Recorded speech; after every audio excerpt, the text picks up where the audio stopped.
Good morning students. Career point Lauriya के YouTube channel में आप सभी लोगों का स्वागत है। आज हम लोग हिंदी के सेट बी का आंसर की जानेंगे। ऐसे तो मेरे पास सेट बी अभी अवेलेबल है, आप लोग इसी हिसाब से अपना मिला लीजिएगा। मैं इसका जितना ऑब्जेक्टिव है सबका आपको आंसर बता दे रहा हूँ, उस हिसाब से आप लोग अपने अपने सेट के हिसाब से मिला लीजिएगा, ठीक है। और ये क्वेश्चन की तरफ चलते हैं हम लोग। सबसे पहला सवाल है, 50 हाथी किस का उदाहरण है, किस विशेषण का उदाहरण है, ठीक है। तो इसका राइट आंसर होगा ऑप्शन नंबर ए, अर्थात संख्यावाचक विशेषण, ठीक है।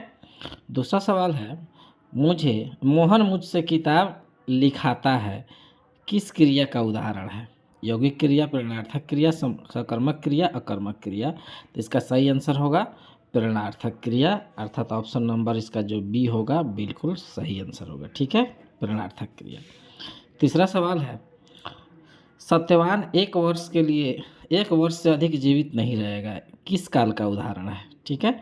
भूतकाल, भविष्यत काल, वर्तमान काल, इसमें से कोई नहीं। तो इसका जो सही आंसर होगा वह होगा भविष्यत काल, अर्थात ऑप्शन नंबर बी जो होगा बिल्कुल राइट आंसर होगा, ठीक है। अब आइए क्वेश्चन नंबर 4 कह रहा है, ऐसे शब्द जो यौगिक तो होते हैं पर अर्थ के विचार से अपने सामान्य अर्थ को छोड़कर किसी परंपरा से विशेष अर्थ के परिचायक होते हैं, क्या कहलाते हैं। 4 नंबर सवाल है, तो 4 नंबर का जो आंसर होगा इसका राइट आंसर होगा योगऋण, अर्थात सी नंबर जो ऑप्शन है वह बिल्कुल सही होगा, ठीक है। 5 अज्ञान शब्द में कौन सा उपसर्ग है, तो आप सब लोग जानते हैं उपसर्ग के बारे में। तो सब इसका जो राइट आंसर होगा और अर्थात 5 का जो होगा डी और बिल्कुल सही होगा, ठीक है। 6 नंबर सवाल, भीमराव अंबेडकर का जन्म किस परिवार में हुआ था, तो सब कोई जानते हैं भीमराव अंबेडकर का परिवार दलित थे, तो दलित परिवार, अर्थात डी नंबर जो होगा बिल्कुल सही होगा। 7 नंबर सवाल, मैक्स मूलर का जन्म आधुनिक जर्मनी के किस नगर में हुआ था। 7 नंबर क्वेश्चन है, पूछ रहा है मैक्स मूलर का जन्म किस नगर, तो आप सभी लोग जानते हैं इसका राइट आंसर होगा डेसाऊ, अर्थात ये जो होगा 7 का बिल्कुल सही होगा डेसाऊ, ठीक है। अब आइए 8 नंबर क्वेश्चन, भारत किसकी भूमि है। 8 नंबर सवाल है, भारत किसकी भूमि है, तो इसका जो राइट आंसर होगा वह 8 का हो जाएगा ब्राह्मण या वैदिक धर्म की भूमि है, अर्थात 8 का जो बी नंबर ऑप्शन होगा बिल्कुल सही होगा, 8 का बी, ठीक है। 9 नंबर क्वेश्चन, वाराणसी के पास दारिस नामक सोने के सिक्कों से भरा हुआ घड़ा किसे मिला था, ठीक है। इसका भी आप लोग जानते होंगे कौन सा होगा 9 नंबर का, तो 9 नंबर का हो जाएगा जो वह होगा सी नंबर, वारेन हेस्टिंग्स को मिला हुआ था। 9 का सी जो होगा वह बिल्कुल सही आंसर होगा, 9 का सी, ठीक है। 10 नंबर, प्रत्न मानव का अर्थ क्या है, प्रत्न मानव का अर्थ क्या है, ठीक है। तो इसका जो राइट आंसर होगा इसका अर्थ हो जाएगा कि प्राचीन मानव, अर्थात इसका डी नंबर जो विकल्प होगा बिल्कुल सही होगा। गुरु नानक 11 नंबर सवाल है, किस धर्म के प्रवर्तक थे, तो गुरु नानक के बारे में सब कोई जानते हैं कि यह किस धर्म के थे, तो गुरु नानक जो है सिख धर्म के थे, अर्थात बी जो होगा राइट आंसर होगा। 12 नंबर सवाल देखा है, कवि घनानंद का वध किसके सैनिकों ने किया था, तो घनानंद की कहानी आप सब लोग सुने हैं, सुजान से जुड़ा हुआ है, अर्थात नादिर शाह के सैनिकों ने इनका वध किया था, ठीक है। 13 नंबर, संप्रदाय मुक्त कृष्ण भक्त कवि कौन थे, तो कृष्ण भक्त कवि संप्रदाय मुक्त कौन थे, रसखान, अर्थात यह 13 का जो आंसर होगा वह डी नंबर बिल्कुल सही होगा। 14, तेरे बिन मेरे प्रभु कविता के किसके द्वारा भाषांतरित है, माने किसके द्वारा लिखी गई है, तो इसका जो राइट आंसर होगा 14 का ए नंबर होगा, अर्थात यह धर्मवीर भारती के द्वारा लिखा गया है, ठीक है। उसके बाद 15 नंबर सवाल, तुर्की के महाकवि निजाम हिकमत की कविताओं का अनुवाद किस कवि ने पहल पुस्तिका के रूप में किया था, ठीक है। 15 नंबर सवाल, तो इसका जो राइट आंसर होगा वह हो जाएगा डी नंबर, रेनर मारिया रिल्के ने, अर्थात डी जो होगा बिल्कुल सही होगा, ठीक है। अब आइए 16 नंबर सवाल देखा जाए, दिया कवित्री अनामिका के पिता का क्या नाम था, अनामिका अक्षर ज्ञान लिखी थी शायद, तो 16 का जो राइट आंसर होगा सी नंबर, श्याम नंदन किशोरी, ठीक है। 17 देखा जाए, कह रहा है भारत ना पंक्ति से उतर जाता है वह रौ किस कवि की किस कविता की पंक्ति है। तो पंक्ति से कौन उतरता है, आप लोग अक्षर ज्ञान पढ़े होंगे, ठीक है, तो आप लोग उसमें पता होगा अक्षर ज्ञान के। तो 17 का जो राइट आंसर होगा वह अक्षर ज्ञान, ठीक है। 18 नंबर सवाल, किसके बिना प्राणी को मुक्ति नहीं मिलती। तो आप लोग राम नाम के बिना सुने होंगे, तो उसमें एक और चीज़ जुड़ा था, राम नाम कीर्तन के बिना, इसलिए इसका राइट आंसर होगा बी, राम नाम के कीर्तन के बिना। फिर दिया है घनानंद किस धारा के कवि हैं, घनानंद, ठीक है। 19 नंबर सवाल है कि घनानंद किस धारा के कवि हैं। तो इसका हो जाएगा राइट आंसर बी, रीति मुक्त धारा, ठीक है। अब आइए 20 नंबर देखा जाए, करा कवि बद्री नारायण चौधरी प्रेमघन का जन्म किस वर्ष हुआ था। तो सब कोई जानते हैं कि प्रेमघन जी का जो जन्म था वह 1855 में हुआ था। राइट आंसर हो जाएगा बी नंबर, ठीक है। तो 21 देखा जाए, करा कि स्वर के उच्चारण में लगने वाले समय के आधार पर स्वर्ण वर्ण कितने प्रकार के होते हैं, ठीक है। तो इसी का जो राइट आंसर होगा 4 प्रकार के होते हैं, अर्थात 21 का हो जाएगा 4, ठीक है। 22 च का उच्चारण स्थान क्या है, च का सब कोई जानते हैं चवर्ग, अर्थात इसका राइट आंसर होगा तालु। कह निम्नलिखित में से कौन अंतस्थ वर्ण है। 23 नंबर सवाल देखेंगे, पूछा अंतस्थ वर्ण कौन है। तो इसका जो राइट आंसर होगा वह हो जाएगा लॉ, ठीक है। चलिए 24 नंबर सवाल देखा जाए, कह रहा है एक मात्रित स्वर्ण वर्ण स्वर में निम्न में से कौन सा है, एक मात्रित, अर्थात 24 नंबर सवाल। तो इसका आंसर हो जाएगा ह्रस्व स्वर, अर्थात ए नंबर जो होगा वह बिल्कुल सही जवाब होगा, ठीक है। 25 मुक्ताक्षर की अंतिम ध्वनि क्या है, ठीक है। 26 नंबर क्वेश्चन है, नहीं 25 नंबर सवाल है कि मुक्ताक्षर की अंतिम ध्वनि क्या है। तो इसका हो जाएगा बी स्वर, ठीक है। मुक्ताक्षर का आंसर क्या होगा, स्वर। कह रहा है यद्यपि शब्द का संधि विच्छेद करें। तो आप लोग कई बार पढ़े होंगे यद्यपि, तो यदि जोड़ अपि, अर्थात इसका सही आंसर होगा सी, यदि जोड़ अपि। 27 नंबर देखा जाए, कह रहा है निम्नलिखित में से शुद्ध शब्द कौन सा है, शुद्ध। तो इसका जो शुद्ध शब्द होगा वह होगा दधीची, अर्थात डी नंबर जो होगा वह बिल्कुल सही जवाब होगा, 27 का डी। क्योंकि भीष्म जो होता है वह दीर्घ ई से होता है, इसीलिए। चलिए फिर कह रहा है एकहारा उदाहरण चिन्ह कौन है। इसको एकल उदाहरण चिन्ह भी कहा जाता है। तो इसका राइट आंसर होगा ए, ठीक है।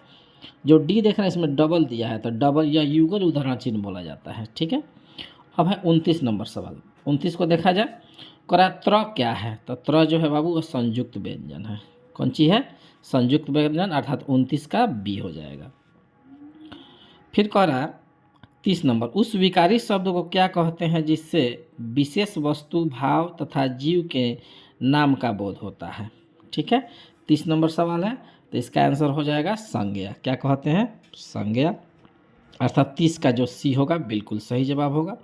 गांधी जी को महात्मा की उपाधि किसने दी थी। कई बार आप लोग सुने होंगे गांधी जी की महात्मा की उपाधि रविंद्रनाथ टैगोर ने दी थी, अर्थात 31 का जो होगा वह सी नंबर बिल्कुल करेक्ट होगा, ठीक है। अब आइए 32 देखा जाए, कह रहा है कि मैं चाहता हूं कि सब देश की संस्कृतियों को की हवा मेरे घर के चारों ओर अधिक से अधिक स्वतंत्रता के साथ बहती रहे, किसने कहा था। 32 नंबर क्वेश्चन है। तो ये सब कोई जानते हैं कि इसका कथन जो है महात्मा गांधी का है, अर्थात डी नंबर जो होगा 32 का बिल्कुल सही जवाब होगा। कह रहा है श्रम विभाजन और जाति प्रथा, ये तो पहला ही चैप्टर है आपका। तो 33 का जो होगा ये ए भीमराव अंबेडकर की रचना है, ठीक है। अब कह रहा है 20 के दांत शीर्षक पाठ किस कहानी के संग्रह से लिया गया है। तो इसका जो बी होगा बिल्कुल सही जवाब होगा 34 का बी, अर्थात 20 के दांत तथा अन्य कहानियों से। तो 34 का बी जो होगा बिल्कुल सही जवाब होगा, ठीक है। 35 कह रहा है बहादुर शीर्षक पाठ के लेखक बड़े लड़के का नाम क्या था। तो बहादुर के समझ रहे हैं बड़े लड़के का नाम क्या था। तो इसका बड़ा लड़का का नाम था किशोर, अर्थात सी जो होगा बिल्कुल सही जवाब होगा 35 का सी, ठीक है। 36 कह रहा है निम्न में से कौन हिंदी आलोचना का महत्वपूर्ण हस्ताक्षर थे, ठीक है। 36 नंबर सवाल है, तो इसका सही जवाब होगा रामविलास शर्मा, अर्थात 36 का जो होगा वह डी बिल्कुल सही होगा। ठीक है। 37 मेघदूत का जन्म पुनर्वाद किसने किया था? 37 नंबर, तो मेघदूत का पुनर्वाद किसने किया था? मैक्स मुल्लर ने। अर्थात 37 का जो ए होगा बिल्कुल सही जवाब होगा, 37 का ए मैक्स मुल्लर ने। और हजारी प्रसाद द्विवेदी का जन्म किस वर्ष हुआ था? ये भी आप लोग जानते होंगे हजारी प्रसाद द्विवेदी का जन्म कब हुआ था। तो इनका जन्म हुआ था 1907 ईस्वी में, अर्थात बी जो होगा बिल्कुल सही जवाब होगा। नाखून का बढ़ना मनुष्य की किस वृत्ति का परिणाम है? सबको जानते हैं, बिल्कुल आसान सवाल था। तो इसका सही जवाब हो जाएगा पार्श्विक वृत्ति का, अर्थात बी जो होगा बिल्कुल सही जवाब होगा। 40 नंबर सवाल देखा जाए। 40 नंबर सवाल बताने से पहले यही मैं कहूँगा कि अगर वीडियो आपको अच्छा लगे तो आप इसको सब्सक्राइब कीजिए, लाइक कीजिए, ज़्यादा से ज़्यादा शेयर कीजिए, क्योंकि आपका एक सब्सक्राइब एक लाइक हम लोग को बहुत ज़्यादा प्रेरणा देता है कि आगे हम इससे भी अच्छा वीडियो बनाने का प्रयास करेंगे। चलिए 40 नंबर, धारा नगरी का कौन सा शासक अपने विद्यानुराग के लिए इतिहास में प्रसिद्ध है? धारा नगरी, तो इसका जो सही जवाब होगा वह डी, अर्थात प्रतिहार शासक महेंद्रपाल। ठीक है, अर्थात इसका डी बिल्कुल सही जवाब होगा। फिर है मगम्मा को किसके साथ विवाद हुआ था? तो सब जानते हैं मगम्मा। ठीक है, इसको नजम्मा के साथ विवाद हुआ था, अर्थात इसका जो बी होगा बिल्कुल सही जवाब। 42 सातकोड़ी होता किस भाषा के प्रमुख कथाकार हैं? सातकोड़ी होता सबको जानते हैं कि उड़ीसा के रहने वाले थे, तो उड़िया भाषा जो होगा वो बिल्कुल सही जवाब होगा, 42 का सी। ढहते विश्वास कहानी में तूफान में किसका घर टूट गया था? बहुत अच्छा क्वेश्चन। कोई हमको नहीं लगता है लड़का जो होगा बाकी होगा इसको सही जवाब नहीं लगाया होगा, क्योंकि इसमें लक्ष्मी का जो घर था वह टूट गया था। ढहते विश्वास, तो 43 का जो होगा सी नहीं डी बल्कि बिल्कुल सही जवाब है। क्वेश्चन नंबर 44 करा किसे महसूस हुआ कि पृथ्वी और आकाश के बीच घुटन भरी हुई है? ये भी आप लोग सबको जानते हैं कि सीता को एहसास हुआ था, और 44 का ए बिल्कुल सही जवाब। 45 बिरजू की पत्नी का क्या नाम था? बहुत अभी फिल्म भी आई थी पुष्पा, झुकेगा नहीं, है ना। तो 45 का बी जो होगा बिल्कुल सही जवाब होगा। 46 नगर शीर्षक पाठ में अमल राज को कितना नंबर का अपना दिखाने के लिए कहा गया था? तो उसको कहा गया था आप कमरा ले जाकर 48 नंबर कमरा दिखाइए, अर्थात इसका जो सी होगा वह बिल्कुल सही जवाब होगा, 48 नंबर। पहले दिन पपाती को क्या था? तो पहले दिन पपाती को क्या लगा था? तबीयत खराब हो गया था, तो इसको पहले दिन बुखार लग गया था, अर्थात इसका जो डी होगा बिल्कुल सही जवाब होगा। अब आइए 48 नंबर क्वेश्चन कि माँ शीर्षक कहानी में किसने अपने बड़े पुत्र को घर आने के लिए पत्र लिखवाया था? तो इसका आंसर हो जाएगा 48 का जो होगा वह ए हो जाएगा, अर्थात माँ जी ने। किसने लिखवाया था? माँ जी ने, 48 का ए। खून की सगाई किसकी प्रसिद्ध कहानी है? खून की सगाई, तो 49 नंबर क्वेश्चन है, तो इसका जो राइट आंसर होगा वह बी ईश्वर पेटलीकर की। ठीक है, उसके बाद है कटक शहर को बाढ़ के चपेट से बचाने के लिए किसने पत्थर का बांध बनवाया था? ठीक है, 50 नंबर क्वेश्चन है, कटक शहर को बचाना था, तो इसका जो राइट आंसर हो जाएगा महाराज ययाति केसरी ने, अर्थात इसका जो सी नंबर जो आंसर होगा बिल्कुल सही जवाब होगा। 51 आज्ञा शब्द में है ना कौन सा लिंग है? आज्ञा, तो आज्ञा दी जाती है, ठीक है, आज्ञा ली जाती है, यानी कि इसका जो डी होगा स्त्रीलिंग बिल्कुल सही होगा, 51 का डी। ठीक है, 52 देखा जाए वाष्प क्या है? आपको बताना है वाष्प तत्सम है कि तद्भव है कि देशज है कि विदेशज है। ठीक है, 52 नंबर क्वेश्चन है, तो इसका जो राइट आंसर होगा वह तत्सम, अर्थात ए नंबर 52 का बिल्कुल सही जवाब होगा। श्रीमान का स्त्रीलिंग रूप क्या होगा? तो श्रीमान श्रीमती, कई बार आप लोग देखेंगे कपड़ा के भी दुकान का भी नाम है कई जगह, तो 53 का जो राइट आंसर होगा वह बी श्रीमान का श्रीमती। लड़का का बहुवचन क्या है? तो लड़का का बहुवचन लड़के, सिंपल सा जवाब है, तो इसका जो सी होगा बिल्कुल सही जवाब होगा, 54 का सी लड़के। संज्ञा और सर्वनाम के जिस रूप से वाक्य के अन्य शब्दों के साथ उनका संबंध सूचित हो उसे क्या कहते हैं? तो ये भी आप लोग जानते हैं कि इसको हम लोग कारक कहते हैं। क्या कहते हैं बाबू? कारक। अर्थात इसका डी जो होगा बिल्कुल सही जवाब होगा 55 का डी। अब आइए अगला क्वेश्चन 56 नंबर। करा में पर किस विभक्ति कारक की कौन सी विभक्ति है? तो सबको जानते हैं में पर कौन सी विभक्ति है, संस्कृत में भी आप पढ़े होंगे। तो यह जो होता है में पर जो होता है वो अधिकरण कारक अर्थात 56 का ए। हिमालय से गंगा निकलती है, ये भी संस्कृत में कई बार पढ़े होंगे, अनुवाद भी कई बार पढ़ाया गया है। हिमालय से गंगा निकलती है किस कारक का उदाहरण है? तो इसमें संबंध टूट रहा है, इसलिए हो जाएगा आपादान कारक। ठीक है। कह रहा हिंदी में कितने सर्वनाम होते हैं? तो हिंदी में सर्वनामों की संख्या सर पढ़ाए होंगे आप लोगों को कि हिंदी में 11 गो सर्वनाम होता है। कितने सर्वनाम होते हैं? 11 गो। 59। मेरा एक कुत्ता जो भोपाल से लाया गया है किस सर्वनाम के अंतर्गत आता है? तो मेरा कुत्ता, ठीक है, अर्थात कुत्ता के साथ उनका संबंध है, अर्थात यह हो जाएगा संबंधवाचक सर्वनाम, अर्थात 59 का ए संबंधवाचक सर्वनाम बिल्कुल सही जवाब होगा। 60। जो संज्ञा या सर्वनाम की विशेषता बताता है, बहुत बचपन से आप लोग पढ़ रहे होंगे, जो संज्ञा सर्वनाम की विशेषता बताता है उसे विशेषण कहते हैं, अर्थात डी जो होगा बिल्कुल सही जवाब होगा। 61। गुरु नानक की रचनाओं का संग्रह किसने किया था? ये भी आप लोग पढ़े होंगे, गुरु नानक की रचना का संग्रह किसने किया था? तो गुरु अर्जुन देव ने, अर्थात बी जो होगा बिल्कुल सही जवाब होगा 61 का बी। करा इन मुसलमान हरिजनन पै कोटिन हिंदू वारिये, यह किस कवि का कथन है? ठीक है, 62 नंबर सवाल है। तो इसका जो राइट आंसर होगा वह, तो 63 नंबर सवाल है, नहीं 62। इन मुसलमान हरिजन पे कोटिन हिंदू वारिये किस कवि का कथन है? तो यह जो कथन है नहीं गुरु नानक का है, नहीं तो घनानंद, नहीं तो प्रेम घन, रसखान का भी नहीं है। यह भारतेंदु हरिश्चंद्र जी जो हैं वह रसखान से कहे थे, तो इसमें तो नहीं है भारतेंदु हरिश्चंद्र। तो चलिए इस हिसाब से हम इसको रसखान मार के लगा के चलते हैं, इसका जो भी लोग रसखान लगाए होंगे सही जवाब होगा। ठीक है। 63 नंबर सवाल है कि प्रेम आयनी श्री राधिका शीर्षक कविता में माली मालिन किसको कहा गया? सब कोई जानते होंगे, इसका हो जाएगा डी राधा और कृष्ण को। ठीक है। अब आइए 64 नंबर सवाल देखा जाए। करा स्वदेशी कविता किससे संकलित है? ठीक है, तो स्वदेशी कविता जो है सबको जानते हैं प्रेमघन की रचना है।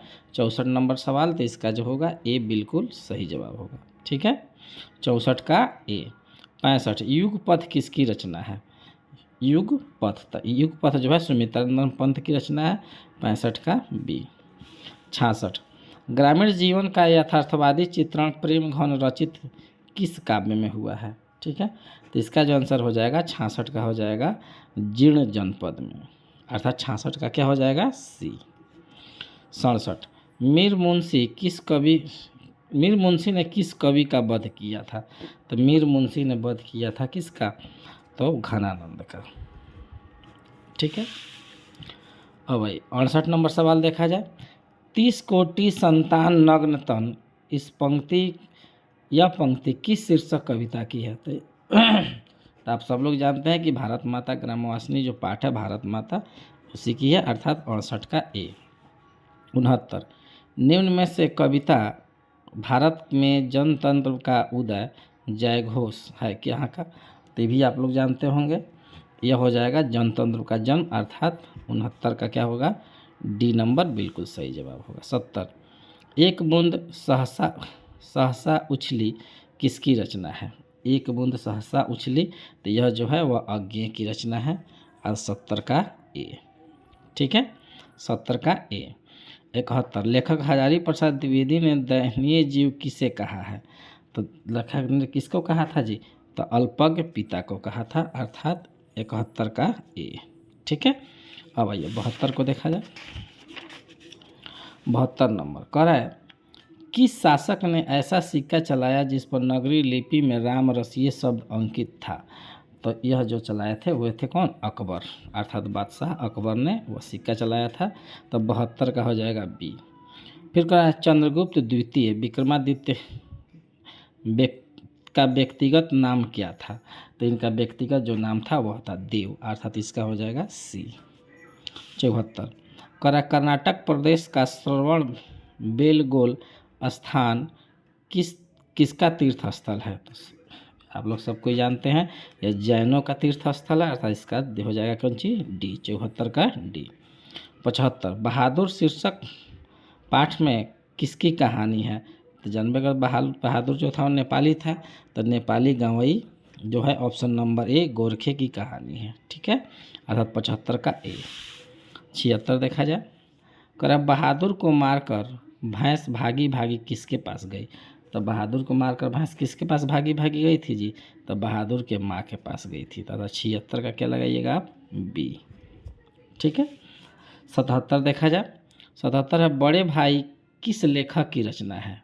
ठीक है, तो बड़े भाई जो है यतीन्द्र मिश्र की रचना है, अर्थात इसका क्या हो जाएगा? बी, 77 का बी। 78 दक्षिण भारत के मंगल नाग स्वरम की तरह शहनाई किसकी मंगल ध्वनि का संपूरक है?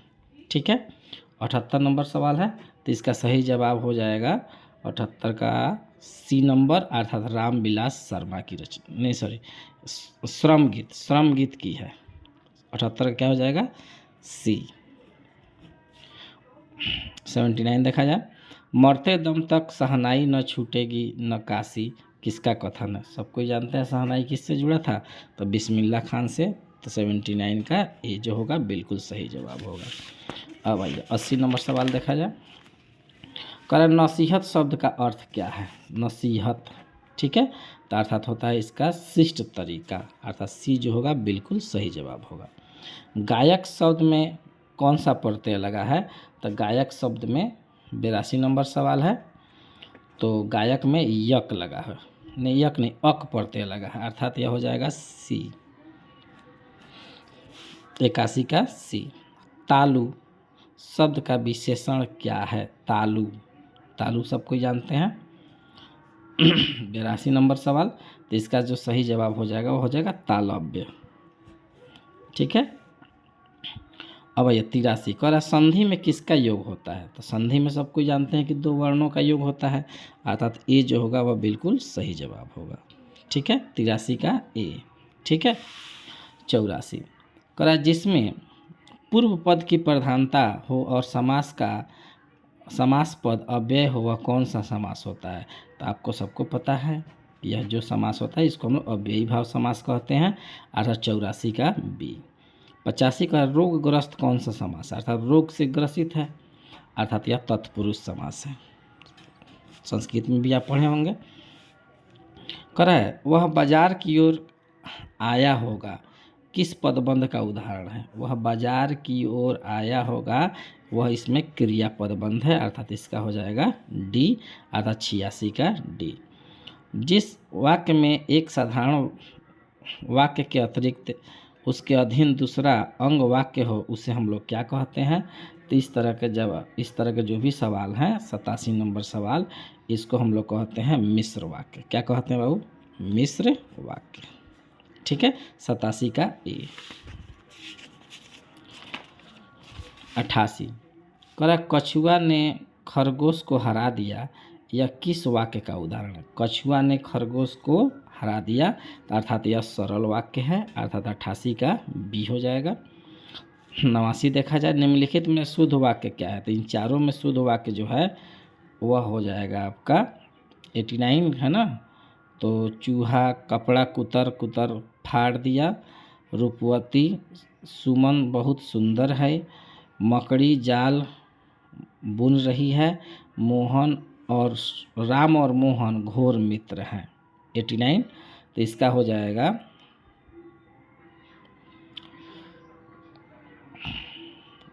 इसका हम लोग सही जवाब लगा लें डी नंबर। ठीक है, घोर मित्र है। गणेश शब्द का परवाची शब्द क्या होगा? तो सबको जानते हैं गणेश का परवाची शब्द एक दंत। ठीक है, अंतर्मुखी शब्द का विलोम शब्द क्या होगा? तो अंतर्मुखी का सही जवाब जो होगा वह हो जाएगा बहिर्मुखी, अर्थात 91 का जो होगा वह ए बिल्कुल सही जवाब होगा। फिर कह रहा है जिसे ईश्वर में विश्वास न हो, तो तो सबको जानते हैं जिसे ईश्वर में विश्वास न हो नास्तिक कहा जाता है, और यहाँ पूछ रहा है जिसे ईश्वर में विश्वास है उसे हम लोग आस्तिक कहते हैं, अर्थात बी जो होगा वो बिल्कुल सही जवाब होगा। उगल देना मुहावरे का अर्थ क्या होता है? तो उगल देना अर्थात गुप्त बात प्रकट कर देना, अर्थात सी जो होगा 93 का बिल्कुल सही जवाब होगा, 93 का सी। आकाश का पर्यायवाची शब्द क्या है? तो आकाश का सबको जानते हैं गगन, अर्थात डी जो होगा 94 का बिल्कुल सही जवाब होगा। आगामी शब्द का विलोम क्या है? आगामी, ठीक है, इसका सही जवाब होगा विगत। क्या होगा? विगत, 95 का ए। 96 बिना पलक गिराए के लिए एक शब्द होता है, इसका अर्थ होता है अनेक शब्दों के बदले एक शब्द है, इसका अर्थ अपलक। बी जो होगा 96 का बिल्कुल सही होगा। 97 देखा जाए, कह रहा है कि चिराग तले अंधेरा लोकोक्ति का अर्थ क्या है? कई बार आप लोग पढ़े भी होंगे। 97 नंबर सवाल, चिराग तले अंधेरा अर्थात अपनी बुराई खुद नहीं दिखती है, अर्थात बी नंबर। त्रिपद कौन सा समास है? शुरू में त्रि संख्यावाची शब्द है, और संख्यावाची शब्द जो होता है द्विगु समास होता है, अर्थात सी जो होगा वो बिल्कुल सही होगा। चलिए 99 देखा जाए, लोगों ने चोर को मारा किस कारक का उदाहरण है? लोगों ने चोर को मारा, कर्ता ने कर्म को, अर्थात कर्म कारक का उदाहरण है, डी जो होगा वो बिल्कुल सही जवाब होगा। 100 पयोधर का संधि विच्छेद क्या है? तो पयोधर का संधि विच्छेद पयः जोड़ धर होता है, अर्थात ए जो है बिल्कुल सही जवाब होगा। ठीक है, आप सभी बच्चे अपने अपने सेट के हिसाब से थोड़ा सा वीडियो रोक रोक कर मिला लें, कितना किनका सही है ज़रूर बताइएगा, और वीडियो अच्छा लगे तो इसे सब्सक्राइब, लाइक और शेयर ज़रूर कीजिए। धन्यवाद।